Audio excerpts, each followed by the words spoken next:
마태복음 1장 21절입니다. 아들을 낳으리니 그 이름을 예수라 하라. 이는 그가 자기 백성을 저희 죄에서 구원할 자이심이라 하니라. 아멘. 오늘이 2020년도 12월 25일 성탄절입니다. 그동안 여러 가지 코로나 때문에도 힘들었고 또 좌파 정권이 들어서서 헌법이 파괴되고 상식이 무시되며 짓밟히는 상황 가운데서 매우 견디기 힘든 나날을 보냈는데 그래도 이번 주간에는 우리 우파들에게는 좀 기쁜 소식 두 가지가 있었습니다. 하나는 부정을 일삼고 서류를 위조해서 자기의 자녀들을 좋은 대학에 보내고 또 의사를 만들겠다고 의학전문대학원에 보내기 위해서 서류를 위조하고 했던 정경심 씨가 4년형을 받고 법정 구속이 된 겁니다. 한 개인이 구속된 것이야 참 안타깝고 그런 일이 없어야 되겠지만 여러 가지 부정을 저지르고 또 위조를 일삼아왔던 아주 그러면서도 한 번도 반성하는 기미를 보이지 않고 사과하지 않았던 그 사람이 구속이 됐다고 하는 것에 대해서는 대한민국의 법치가 아직은 살아있구나. 다행이다 이런 생각을 했습니다. 또 한 가지는 어제 2차 심의가 있었던 윤석열 검찰총장을 이 정권이 어떻게든지 찍어내려고 추미애 장관하고 결탁해서 몰아낼 국리로 탈탈 털어서 약점을 잡아가지고 꼬투리를 잡아가지고 몰아내려고 직무정지 2개월을 시켰는데 가처분 신청을 통해서 어저께 윤석열 총장이 다시 직무에 복귀하게 되었습니다. 이것도 헌법주의자 법치주의자 윤석열이 다행히 이제 제자리로 돌아와서 이 정권의 비리와 부정부패를 파헤칠 수 있게 됐구나 하는 데 대해서 안도의 한숨을 쉬었습니다. 그래서 이번 주에는 성탄절에 좋은 선물을 받았다라는 생각이 들어서 나름대로 좀 기분이 좋았습니다. 아마 다른 분들도 가슴 졸이며 좋은 소식을 기다렸을 텐데 윤석열 복귀 소식을 듣고는 다 환호를 지르지 않았을까 그러한 생각을 해봅니다. 늘 우리에게 이렇게 좀 기쁜 소식이 있다면 즐거운 소식이 있다면 우리가 해피하게 살 수 있지 않을까 그런 생각이 드는데 사실 성탄절은 가장 우리를 행복하게 하고 해피하게 해준 기쁨의 좋은 소식을 전달해준 날이기도 합니다. 그게 내용은 하나님의 아들 예수님이 인류를 죄악으로부터 구원해내시기 위해서 요셉과 마리아를 통해 사람의 몸을 입고 이 땅에 오신 날입니다. 그렇다면 성탄절에는 그 내용 속에 당연히 예수님이 계셔야 되는데 아쉽게도 그렇지 않은 것이 현재 우리가 살고 있는 현실이라는 생각을 해봅니다. 사실인지는 모르겠습니다만은 제가 잠깐 보도에 나온 것을 보니까 앞으로 우리나라가 법을 바꿔가지고 성탄절이라는 단어를 없애겠다라는 거예요. 그리고 석가탄신일 이렇게 부르잖아요. 석가탄신일처럼 성탄절을 바꿔서 기독탄신일 이렇게 바꾸려고 시도를 하고 있다는 것입니다. 그게 사실이라면 어쩌면 올해 크리스마스가 성탄절로는 마지막이 되지 않을까 그러한 생각도 해봅니다. 그러한 일이 발생하지는 않겠습니다만은 그래도 워낙 숫자 가지고 밀어붙이는 저 민주당 또는 주사파 정권 이런 사람들이 폭정을 일삼고 상식을 파괴하고 법치를 부정하는 사람들이다 보니까 별 일을 다 할 수 있는 사람이다라는 추측도 해봅니다. 아주 나쁜 사람들이에요. 그럼에도 우리에게 성탄절이 있다고 하는 것은 예수님이 계시다는 말입니다. 왜냐하면 성탄절의 주인공은 예수 그리스도이시기 때문입니다.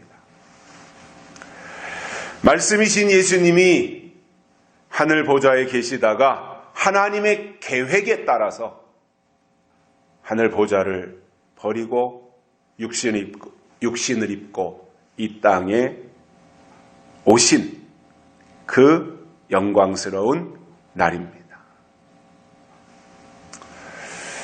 그런데 요즘 성탄절을 보면 크리스마스 트리도 있고 캐롤도 있지만 정작 주인공이신 예수 그리스도는 안 계시다라는 생각을 가지게 됩니다. 예수님의 초림이라고 하는 것은 2000년 전에 마굿간에서 시작했고 그 후로 많은 세월이 흘러서 이제는 그 예수님이 다시 오실 때가 가까이 다가오고 있다는 거예요. 근데 어쩐 일인지 초림 예수님을 유대인들이 바리새인들이 다 배척하고 맞이하지 않고 목자들이나 동방박사들이나 이러한 사람들이 반갑게 영접했던 것처럼 지금 이 시대에도 예수님이 다시 오실 때가 되었는데 초림 예수님을 거부하고 외면했던 것처럼 다시 오실 예수님을 기다리는 성탄절이 돼야 되는데 어찌된 영문인지 성탄절에 초림 예수님도 없고 재림 예수도 없는 안고 없는 찐빵처럼 알맹이 없는 성탄절로 전락되고 말았다라는 거예요. 며칠 전에 어느 목사님이 설교한 것을 카톡으로 보내왔는데 그 제목이 잃어버린 예수님을 찾으라 였습니다. 내용은 제가 들어보질 않았어요. 그러나 제목만 보면 아마도 믿는 자들 속에 또는 교회 안에 예수님이 안 계시다라는 내용으로 설교하셨다라는 짐작이 갔습니다.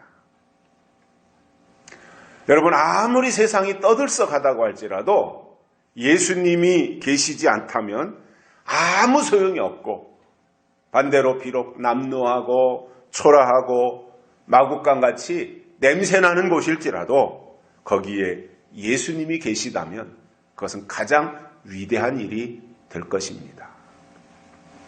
그래서 보이는 건물이 중요한 것이 아니고 또 수많은 사람들이 구름대처럼 운집해서 사람들의 눈에 발견되고 사람들의 눈에 띄는 것이 중요한 것이 아니라 예수님이 계시냐 안 계시냐 이것을 발견할 수 있어야 되는 거예요.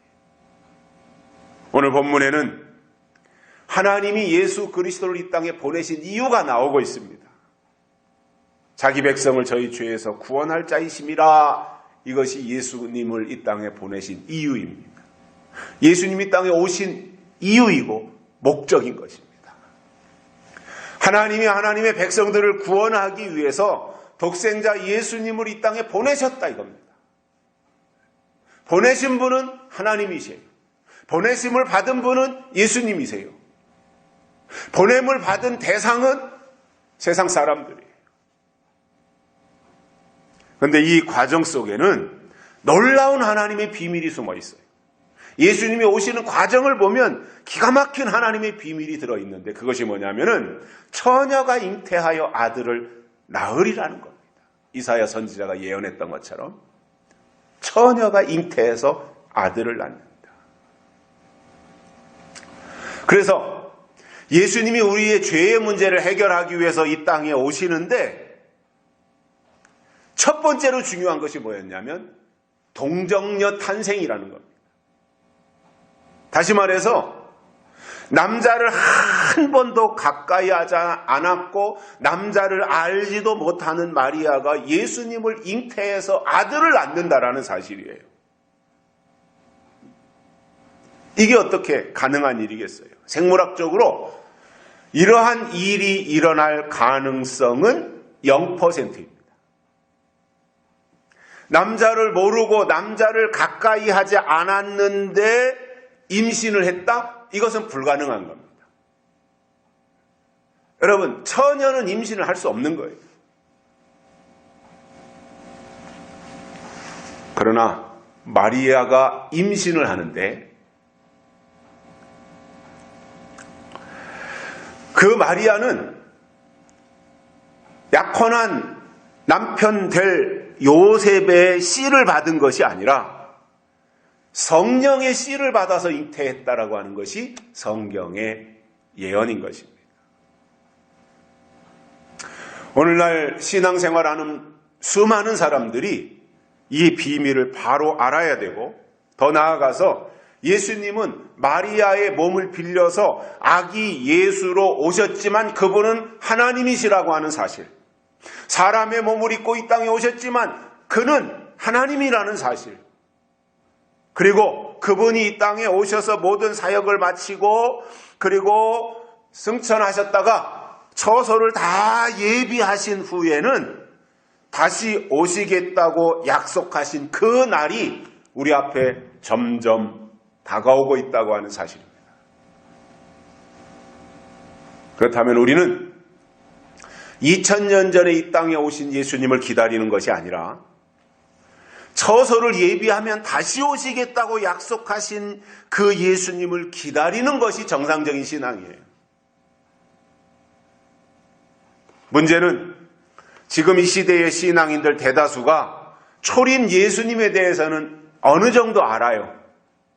그분이 어떻게 이 땅에 오셨고, 그분이 누구시고, 어떻게 활동하셨고, 어떻게 죽으셨고, 어떻게 부활하셨고, 이러한 것에 대해서 가장 기본적인, 기초적인 것에 대해서는 어느 정도 알고 있지만, 그러나 그 예수님이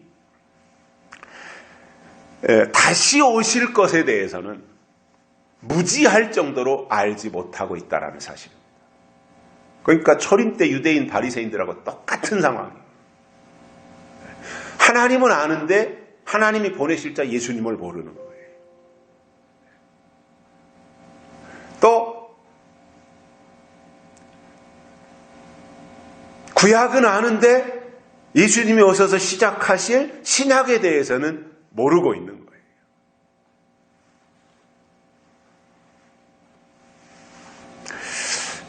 물론 관심이 다른 데 있다 보면 당연히 그럴 수 있다고 봅니다. 그래서 저는 신앙생활이라는 게 열심의 문제는 후순위라고 보고요. 신앙은 열심의 문제가 아니라 열심 이전에 하나님에 대한 관심, 하나님이 하실 일에 대한 기대, 하나님이 어떻게 일하실 것인가에 대한 소망, 이런 것을 가지는 것이 훨씬 더 중요한 거거든요. 예수님은 우리를 구원하기 위해서 이 땅에 오셔서 천국 복음을 증거하시다가 우리를 구원하기 위해 십자가에 달려 죽으시고 3일 만에 부활하신 후에 40일 동안 이 땅에 함께 계시다가 그러면서 천국 복음을, 하나님의 나라를 소개하시다가 승천하셨고 10일 만에 마가다락방에 성령을 보내주셨습니다. 그래서 그 성령에 의지해서 교회가 세워졌고 그 성령으로 우리가 부르심을 입었고 그 성령에 사로잡혀서 우리가 지금까지 믿음을 지켜왔다면 당연히 그는 다시 오실 예수 그리스도에 대한 지식을 가지고 그 방향으로 가야 된다는 사실이에요. 오늘 저는 성탄절 예배를 드리면서 2000년 전에 사람의 몸을 입고 이 땅에 오신 예수님을 생각하면서 당연히 감사한 마음 제 속에 가득합니다. 그러나 내 죄를 해결하기 위해서 이 땅에 오신 예수님에 대한 감사한 마음만 가지고 거기에만 머물러 있고 거기에만 매달려 있다면 그것은 하나님의 뜻의 깊이를 모르는 사람입니다.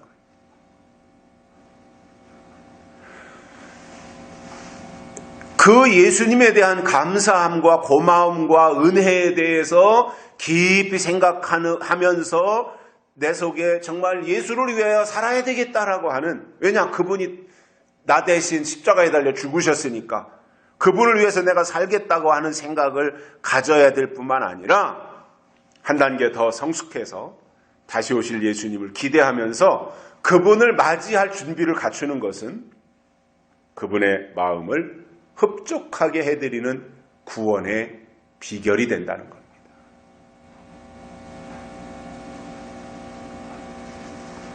사도행전 4장 10절부터 12절에 보면 이 세상에 구원받을 만한 다른 이름, 예수 그리스도 외에 다른 이름을 주신 적이 없다, 이렇게 설명하고 있어요.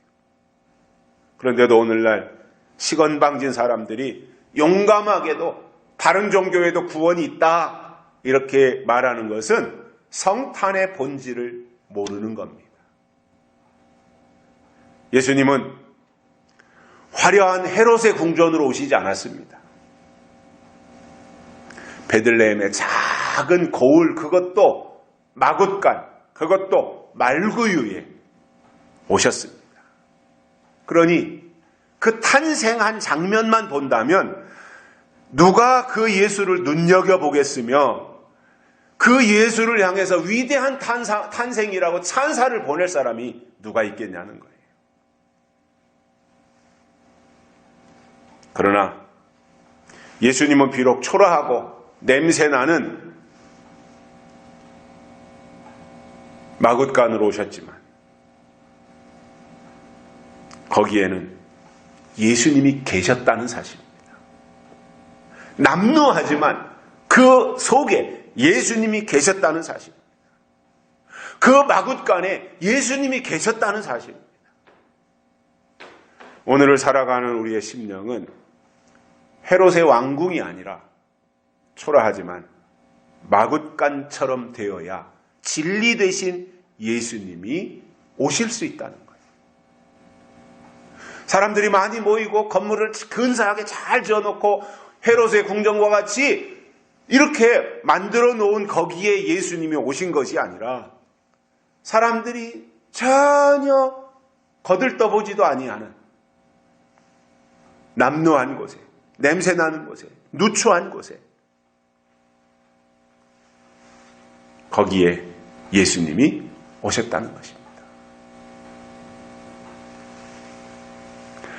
그 예수님을 모셨던 마리아나 또는 요셉이나 그리고 8일 만에 예수님을 모시고 성전에 갔을 때 그 예수님을 알아보고 기뻐했던 시므온이나 안나와 같은 예수님을 보면서 아, 이분이 하나님의 아들이시구나, 예수님을 보는 순간 아, 이분이 하나님이 보내신 자구나, 이것을 깨닫고 너무너무 기뻐하고 감동했던 그 모습이 오늘 이 성탄절에도 우리 속에 발생하기를 바랍니다.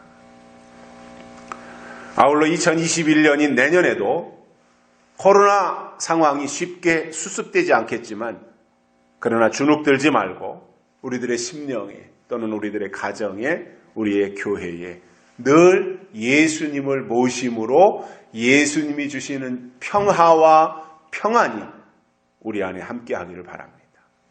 끝으로 오늘 2020년 성탄절에 예수 외에는 구원이 없다는 것을 아시고 거기가 천주교가 됐든 어떤 다른 종파가 됐든 여타한 이름을 가진 공동체라고 할지라도 그들이 별말을 다 하고 자기들 속에도 구원이 있다고 말하는 일이 나타난다고 할지라도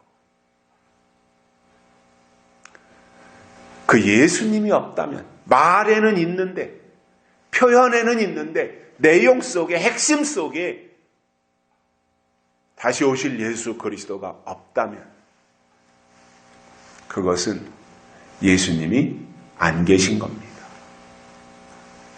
우리에게 중요한 분은 오직 예수님이고 오늘 성탄절에 예수님의 오심을 다시 생각하게 되는데 2000년 전에 우리를 구원하기 위해서 오신 예수님을 통해서 때가 되면 신랑으로 다시 오실 예수님을 기다리는, 그래서 그 예수님을 맞이하기 위해서 슬기로운 다사처녀처럼 준비하는 뜻깊은 그리고 특별한 오늘이 성탄절이 되시기를 바랍니다. 기도하겠습니다. 살아계신 하나님 감사합니다. 오늘 성탄절 예수님이 계시고 예수님을 모신 성탄절이 되게 하시되, 특히 가심을 본 그대로 다시 오시겠다고 하신 그 말씀대로 다시 오실 예수님을 중심으로 사모하며 기다리는 복된 저희들 되게 하시고, 화려하고 많은 사람들이 가는 그 넓은 길을 우리도 같이 선호하며 따르는 것이 아니라, 사람들이 눈여겨보지 않더라도, 남루하고 초라할지라도, 비록 마굿간 같을지라도 거기에 예수님이 계신 것을 발견하고 예수님만 보고 갈 수 있는 저희들 되게 해 주옵소서. 다시 오실 예수님의 이름으로 간절히 기도드리옵나이다. 아멘. 찬송가 122장 부르시면서 헌금 드리시겠습니다.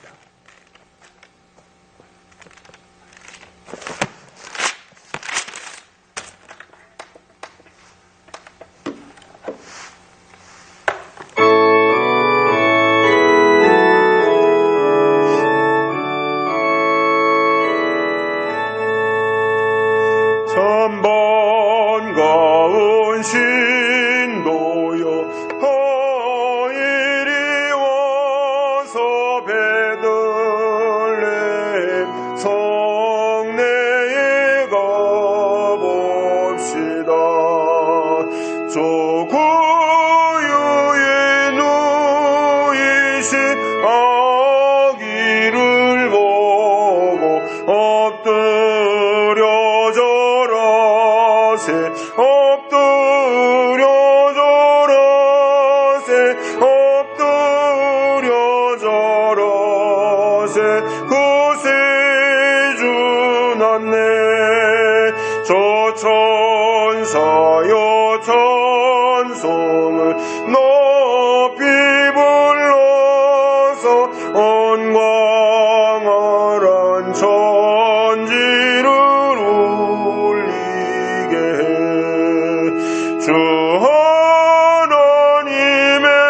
하나님에게는 영광 돌리고 엎드려 절하세, 엎드려 절하세, 엎드려 절하세.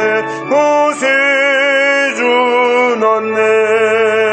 이 세상에 주께서 항생할 때에 참신과 참 사람이 되시,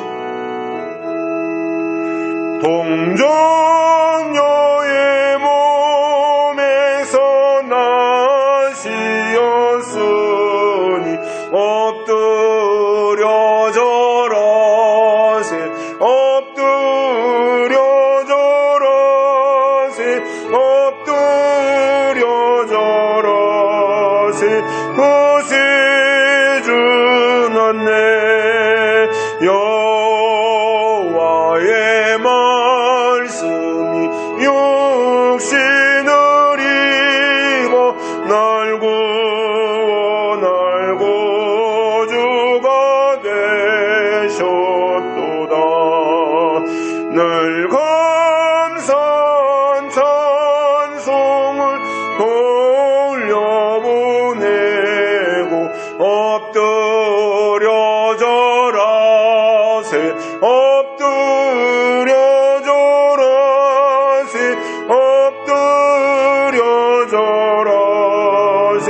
구세주 받네.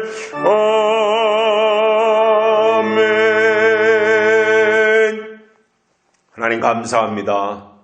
오늘 이렇게 모여서 하나님께 예배드리고 또 말씀으로 깨닫고 은혜 받으며 하나님의 계획과 하나님의 뜻이 무엇인지를 발견하게 하시니 감사를 드립니다. 어느 곳에 있든지 하나님이 우리와 함께하여 주시고 하나님의 깊은 뜻을 깨닫고 발견할 수 있는 영감을 우리에게 더하시며 주신 말씀 마음에 새기고 날마다 하나님의 것과 세상의 것을 분별하며 살 수 있는 저희들 되도록 축복해 주옵소서. 헌금 하나님이 기쁘게 받아주시고 하나님의 더 큰 일에 사용될 수 있도록 하나님이 도와주시며 하나님의 기쁨이 될 수 있는 놀라운 은혜를 우리 모두에게 더하여 주시옵소서. 필요한 것 하나님이 채워주시고 하나님의 기쁨이 되고 하나님의 사람으로 끝까지 살아갈 수 있는 우리 모두가 되도록 도와주시옵소서. 이제는 충성된 증인으로 죽은 자들 가운데서 먼저 나시고 땅의 임금들의 머리 되신 우리 주 예수 그리스도의 은혜와 죄에서 우리를 해방하시고 나라와 제사장으로 삼으시는 하나님 우리 아버지의 극진하신 사랑하심과 우리를 진리 가운데로 인도하시고 예언의 말씀을 통해서 장래일을 알게 하시는 성령님의 감화 교통 위로 내주 충만하심이 오늘도 하나님 앞에 나와 말씀을 듣고 이 말씀 이유가 되어져서 예수님을 모시고 살기를 원하는 사랑하는 모든 종들과 가정 위에 그리고 기도의 제목 위에 이제로부터 영원토록 함께 있을지어다. 아멘.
보이시고 우리를 구원할 계획 속에 예수 그리스도를 사람의 몸을 입고 이 땅에 보내주신 이 특별한 날에 우리 다시 한번 마음을 조아리고 그 하나님의 오묘한 계획 앞에 머리를 숙여 예배드리오니 하나님께서 우리 예배를 기쁘게 받으시고 우리에게 필요한 것이 하나님께로부터 공급되는 복된 시간 되게 해 주시옵소서. 참석하지 못한 모든 신령들 다 하나님이 함께 하시되 실시간으로 비대면 예배를 통해서 하나님께 영광 돌리지만 기쁘게 받아주시고 처소마다 하나님의 특별한 은총이 임하게 하여 주시옵소서. 특별히 코로나로